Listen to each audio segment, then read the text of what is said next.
My friend Tuan invited me to come and visit his hotel at the Catbah Island. Right now we're at the harbor after a 2-hour bus ride, about 100 kilometers from Hanoi.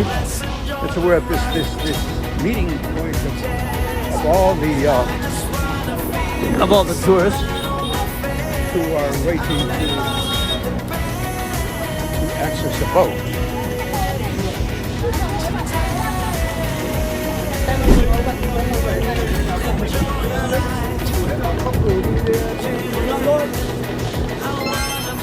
It's kind of a hot day, but it's not too bad because there is a breeze.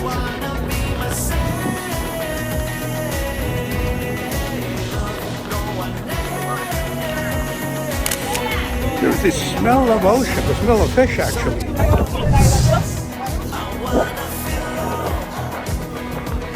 Well, we're on the boat now, on our way to the island.